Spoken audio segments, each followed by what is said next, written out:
दूधप्रिय classes में स्वागत है बच्चों आपका। और आज का जो हम अध्याय लेकर के आए हैं आपके लिए, उसमें बेसिकली आज हम कवर करेंगे रेशियो एंड प्रोपोर्शन को। तो हमारी अभी एक सीरीज समाप्त हुई है जिसमें हमने परसेंटेज पे सीरीज बनाई है, और उस पे जितने भी नए नए क्वेश्चंस आ रहे हैं या जो पिछले 2 या 3 साल के क्वेश्चंस हैं उनको भी हम एक क्लास में कवर करेंगे। आज एक नया चैप्टर शुरू करते हैं, रेशियो एंड प्रोपोर्शन, और इसमें बेसिकली हम स्टार्ट करेंगे रेशियो से। तो आज हम रेशियो को कवर करने की कोशिश करेंगे थोड़ा। अगर आप रेशियो की बात करते हैं तो मेनली रेशियो को, फॉर एग्जांपल आपके पास में अगर 2 नंबर है और इन 2 नंबर का रेशियो की अगर हम बात करते हैं तो हम बेसिकली कहते हैं कि ए रेशियो बी, और ए रेशियो बी इसको हम हमेशा ए बाय बी से डिनोट करते हैं, राइट। तो आपके पास में ए अनुपात बी, रेशियो को हिंदी में हम अनुपात बोलेंगे, तो ए अनुपात बी इसको हम ए बाय बी से दिखाते हैं। इस पे आपके पास में ये आपका पहला टर्म है, ये आपका दूसरा टर्म है, तो इसको हम बोलेंगे फर्स्ट टर्म, और ये आपके पास में सेकंड टर्म हो जाएगा। और अगर आप देखें तो फर्स्ट टर्म को हम एंटीसीडेंट भी बोलते हैं, एंटीसीडेंट, और सेकंड टर्म को हम कॉन्सिक्वेंट बोलते हैं। अगर हम इनकी लिटरल मीनिंग पे जाएं तो बेसिकली एंसीडेंट का मतलब होता है जो पहले आता है,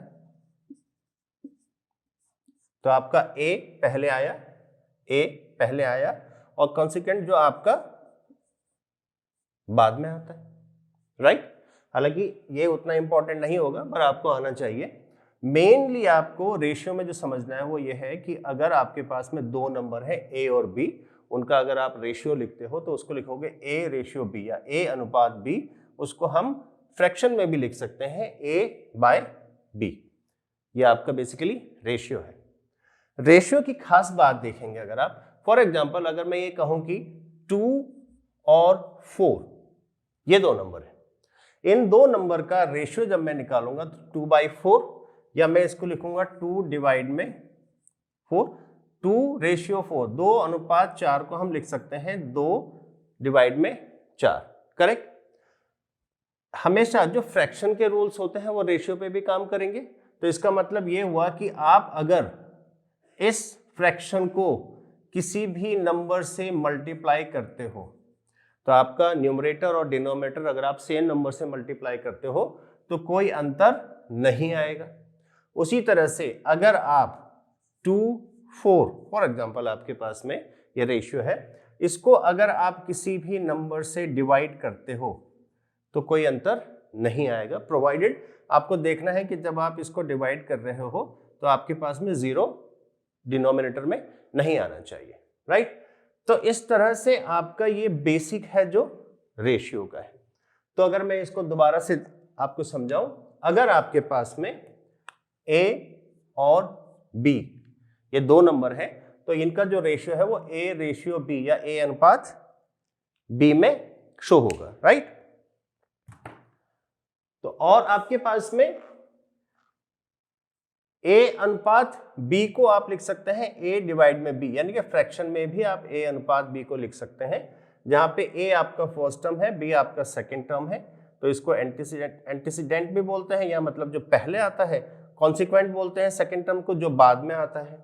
और इसके जो रूल है उसमें आपके पास अगर आप सेम नंबर से मल्टीप्लाई करते हैं या सेम नंबर से डिवाइड करते हैं दोनों को तो कोई फर्क नहीं पड़ता, राइट।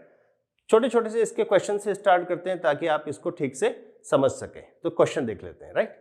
ऑलराइट, तो बेसिक क्वेश्चन से स्टार्ट करते हैं।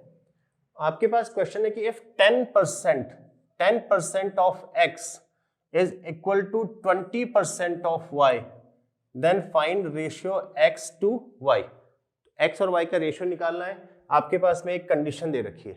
अगर मैं सवाल को बिल्कुल एज इट इज नोट करता हूं तो वो लिखता है कि 10% ऑफ को मैं मल्टीप्लाई कर देता हूं, 10% of x equal to 20% of y। ये स्टेटमेंट यही कह रही है।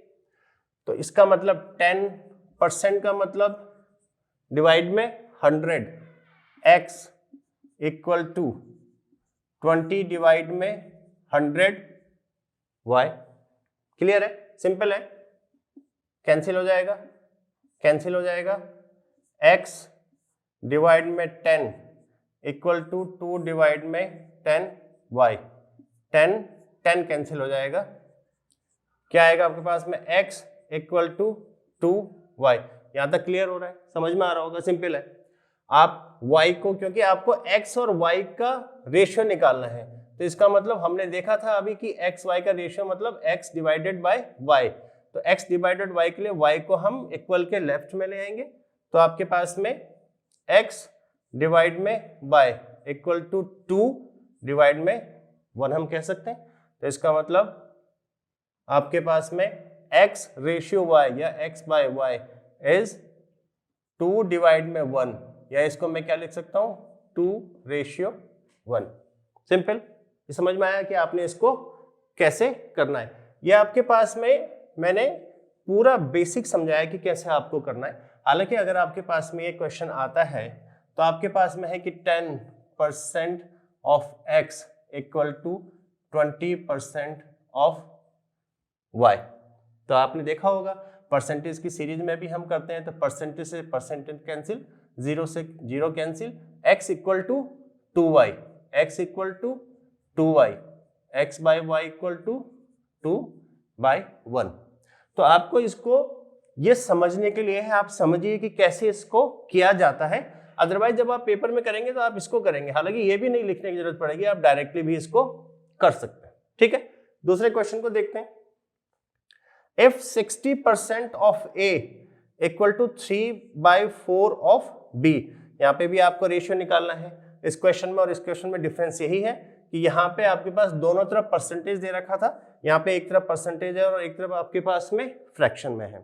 तो आपने देखा होगा जो हमारी परसेंटेज की सीरीज है, किस तरह से आप परसेंटेज को चेंज कर सकते हैं फ्रैक्शन में, या फ्रैक्शन को चेंज कर सकते हैं परसेंटेज में। तो क्वेश्चन दिया है 60% of A equal to 3/4 of B। तो 60% क्या होगा, 3/5 of A equal to 3/4 of B। अब 60% को 3/5 कैसे निकाल, आपको पता है कि 1/5 को हम लिखते हैं 20%, लिखते हैं, करेक्ट। अगर मैं इसको 3 से मल्टीप्लाई करूंगा तो 3/5 हो जाएगा, और 3 से मल्टीप्लाई करेंगे तो 60% हो जाएगा। आसान है, ये हमने जो अभी बेसिक करा है परसेंटेज का उसमें भी हमने कवर किया है, राइट। अब आप देखेंगे 3 से 3 कैंसिल हो जाएगा। अब A बाई बी निकालना है हमको, A बाई बी निकालना है, तो B को हम इक्वल के लेफ्ट में लाएंगे तो डिनोमिनेटर में चला जाएगा, और 5 यहाँ पे डिवाइड हो रखा है तो यहाँ जाएगा, तो आपके पास में मल्टीप्लीकेशन में आ जाएगा। तो A ratio B is nothing but 5/4। ठीक है, तो आपके पास में अगर इस तरह से कोई बेसिक क्वेश्चन आएगा तो ये तरीका होगा निकालने का। तो मेनली हम ये समझा रहे हैं कि x और y का रेशियो मतलब x बाय y आपको निकालना होगा। आपको परसेंटेज दे रखा होगा, परसेंटेज या फ्रैक्शन दे रखा होगा, फ्रैक्शन भी दे रखा होगा, जो कि हमने यहाँ पे कन्वर्ट किया भी है। तो इस तरह से आपने ये क्वेश्चन करना है। कुछ और क्वेश्चंस को कवर करते हैं, राइट।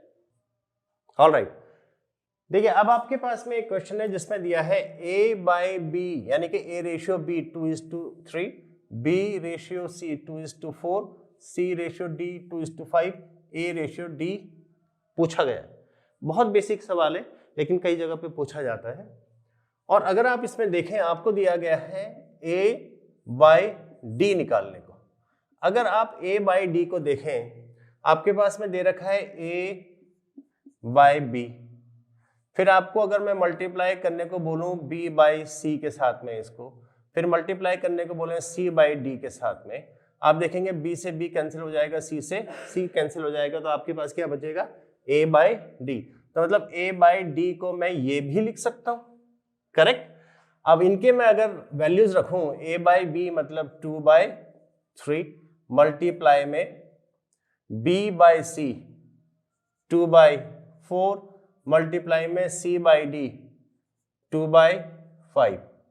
तो 2 से 4 कैंसिल हो जाएगा, आपके पास में आ जाएगा 2 डिवाइड में 15। तो ये आपके पास में आ गया A/D, या मैं इसको बोलूंगा A अनुपात D। सिंपल है। लेकिन आपको ये समझना होगा कि अगर इस तरह का कोई क्वेश्चन आता है तो आप पहले देख लें कि क्या पहला और लास्ट निकालने को कहा, तो आप एक बार देखें कि क्या अगर हम इसको इस तरह से रखते हैं तो आपस में कोई वैल्यू कटेंगी या नहीं कटेंगी।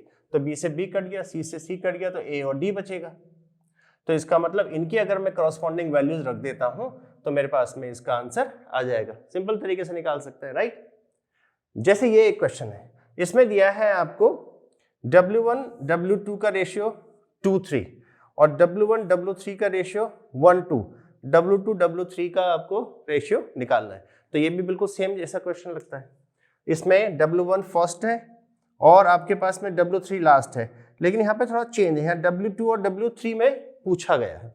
तो आपको निकालने के लिए कहा गया है W2 डिवाइड में W3। अब अगर आप देखेंगे जैसे हमने इस क्वेश्चन को क्या, अगर हम वैसे ही इसको समझने की कोशिश करेंगे तो मेरे पास में W1 डिवाइड में W2 है, W1 डिवाइड में W2 है, लेकिन मेरे को W2 पहले चाहिए। तो आपके पास जो वैल्यू गिवन है, मैं अगर यहां पे लिखूं, ये विजिबल है आपको, करेक्ट। तो अब देखें W1 डिवाइड में W2, W1 डिवाइड में W2, इसकी वैल्यू है 2 डिवाइड में 3। अगर हम इसको पलट देते हैं, अगर आप फ्रैक्शन को पलट देते हैं तो इक्वल के दोनों तरफ चेंज करेंगे तो फर्क नहीं आएगा। इसका मतलब W2 डिवाइड में W1 को मैं 3/2 भी लिख सकता हूं। Clear, right. सेकंड आपके पास में है W1 W3, तो W1 डिवाइड में W3 ये आपको दिया गया है 1/2, आपको W3 चाहिए। तो आपके पास अगर W3 चाहिए तो इसका मतलब हम इसको भी पलट सकते हैं, रेसिप्रोकल निकाल रहे हैं हम, तो लेफ्ट साइड और राइट साइड दोनों तरफ अगर हम चेंज कर रहे हैं तो कोई फर्क नहीं पड़ेगा। अब आप देखें W2/W3 अगर मेरे को निकालना है तो आपके पास में W2/W1 N2, आपके पास में W1 और आपको N2 भी कर सकते हैं, ऑल राइट। तो W1/W3 ही, इसको मेरे को जरूरत नहीं पड़नी चाहिए थी W1 से। अब W2/W1 आपको दे रखा है, W2/W1 आपने निकाला है 3/2, 3/2 मल्टीप्लीकेशन में W1 W3 1 2 1/2, तो आपका आ गया 3/4। तो आपको जो W2 और W3 का रेशियो दे रखा है 3:4। ऑलराइट, तो यहाँ पे कोई मिस्टेक एक दिखाई गई है, ओके। तो आपके पास में W2 W1 ओके सॉरी, ये 3 है, इसको करेक्ट कर लेना, 3 है। आपके पास में W1 W3 वैल्यू है, राइट। तो मैंने यहाँ पे 2 लिख दिया, लेकिन वैल्यू हमने सही रखी है, वैल्यू सही रखी है, तो यहाँ पे 3 होगा, माय बैड, ठीक है। सिंपल, आपके पास में W2 W3 निकालना था तो आपने W1 रखा, इसको आपने रेसिप्रोकल कर दिया, इसको करा है लेकिन इसकी जरूरत आपको नहीं पड़ी है, तो आपने देखा आंसर आ गया 3:4। तो W2 और W3 का इसको आप ऐसे दिखाइए या 3:4 दिखाइए, ये आपका आंसर हो गया। समझ में आया? कुछ और क्वेश्चन कवर कर ले। ऑलराइट, आज इन 2 क्वेश्चंस को और कवर करते हैं। ये क्वेश्चंस जो मैंने कवर किए हैं यहाँ पे, ये कभी ना कभी किसी न किसी एग्जाम्स में आए हैं। ये आपके पास में SSC में आए हुए क्वेश्चंस हैं। अगर आप इनको देखें, आपके पास गिवन है कि P/Q आपको 5:2 दिया गया है और ये वैल्यू आपको निकालनी है। बेसिकली अगर आप इसको करते हैं तो इसको करने का एक जो तरीका है, देखिए अगर आप यहाँ देखें P/Q दे रखा है, मतलब P डिवाइड में Q इक्वल टू 5 डिवाइड में 2, ये गिवन है आपके पास में, राइट। अगर आप यहां देखें PQ दोनों तरफ लिखा है, अगर मैं इसको Q से डिवाइड कर देता हूं ऊपर नीचे दोनों, तो हमने जैसे रूल देखा था, अगर आप डिवाइड करते मल्टीप्लाई करते तो कोई फर्क नहीं पड़ेगा। तो अगर मैं इसको और इसको Q से डिवाइड कर देता हूं तो मेरे पास आ जाएगा 2P डिवाइड में Q -3, Q से Q कैंसिल हो जाएगा और नीचे आएगा 3p डिवाइड में q माइनस 5, q से q कैंसिल हो जाए, ये वैल्यू आ जाएगी और जिससे हमने डिवाइड किया है वो तो ऑटोमेटिकली कैंसिल हो जाएगा, राइट। तो ये समझ गए आप, हमने इसको आप ऐसे समझिए, इसको भी डिवाइड किया q से, इसको भी डिवाइड किया q से, करेक्ट। अब आपके पास ये p बाई q की आप वैल्यू रख देंगे, तो यहां पे आ जाएगा 2 इंटू 5 बाई 2 माइनस 3 डिवाइड में 3 इंटू 5 बाई 2 माइनस 5, सिंपल, 2 से 2 कैंसिल, 5 में से 3 गया 2 और यहां पे आप देखेंगे 5 3 जा 15 डिवाइड में 2 माइनस 5, तो 5 2 जा 10, 15 आप इसको देखिए 15 माइनस 10 डिवाइड में 2, एलसीएम लिया हमने, करेक्ट। आपके पास में 2 डिवाइड में 5 बाई 2 ऊपर चला जाएगा तो वैल्यू आ जाएगी आपके पास में 4 बाई 5। तो ये जो आपके पास है इसकी वैल्यू आ गई 4:5, करेक्ट। इस सवाल को करने का एक और तरीका भी है सिंपल, जो कि आप जब आपका पेपर हो तब आप उसको यूज करें। ये मैंने बेसिक तरीका समझाया कि एक्चुअल में इसका मीनिंग क्या है, इस सवाल को करते कैसे हैं, कैसे हम यहाँ तक पहुंचे। अगर आप इसमें देखें, ये जो वैल्यू है, ये जो वैल्यू है और ये जो वैल्यू, जितनी भी वैल्यू दी गई हैं, जितने भी टर्म्स दिए गए हैं, उस सब के सब समान घात के हैं। समान घात के मतलब इनकी पावर सेम है। अगर आप देखें p की पावर 1 है, q की पावर भी 1 है, यहाँ पे भी 1 है, यहाँ पे भी 1 है। अगर समान घात है तो आप डायरेक्टली वैल्यू पुट कर सकते हो, मतलब p की जगह पे 5 और q की जगह पे 2 डायरेक्टली आप पुट कर सकते हो, आपका आंसर आ जाएगा, राइट। देखें कैसे, इस क्वेश्चन को मैंने लॉन्ग मेथड से किया, ये सेम क्वेश्चन है। इस सवाल पे अगर आप देखें तो यहाँ पे भी पावर 1 है, यहाँ पे भी पावर 1 है, यहाँ पे भी पावर 1 है, यहाँ पे भी पावर 1 है। अगर आपको ऐसा लगता है कि पावर 1 का मतलब हम ये करें कि m के ऊपर 1 लिख सकते हैं, n के ऊपर 1 लिख सकते हैं, तो हम इसको बोलेंगे 1 घात। अगर आपके पास में x की पावर 2 लिखी होती तो हम बोलते हैं इसको 2 घात में, राइट। और अगर मैं बोलूं कि x की पावर माइनस x, ये अगर आपके पास में एक्सप्रेशन होता तो मैं कहते समान घात में नहीं है, क्योंकि यहाँ पे घात 2 है, यहाँ पे घात 1 है, फिर आप ये जो मेथड हम यूज कर रहे हैं नहीं कर सकते थे, राइट। अब आप देखें तो m की जगह पे 3, n की जगह पे 2, m की जगह पे 3, n की जगह पे 2 आप डायरेक्टली अब यूज कर सकते हैं, क्योंकि समान घात है। तो आपके पास कितना आ जाएगा, m की जगह पे 3 तो 4 into 3 plus 5 into 2, direct value रखनी है आपने, और नीचे भी आपका सेम आ जाएगा 4 इंटू 3 माइनस 5 इंटू 2। आप देखें 4 3 जा 12, 5 2 जा 10, प्लस करेंगे तो 22 आएगा। नीचे आप करेंगे 4 3 जा 12, 5 2 जा 10, लेकिन माइनस हो जाएगा तो 2 आएगा, तो आपके पास में 11/1। तो आपके पास ये जो है इसकी वैल्यू आ गई आपके पास में 11/1।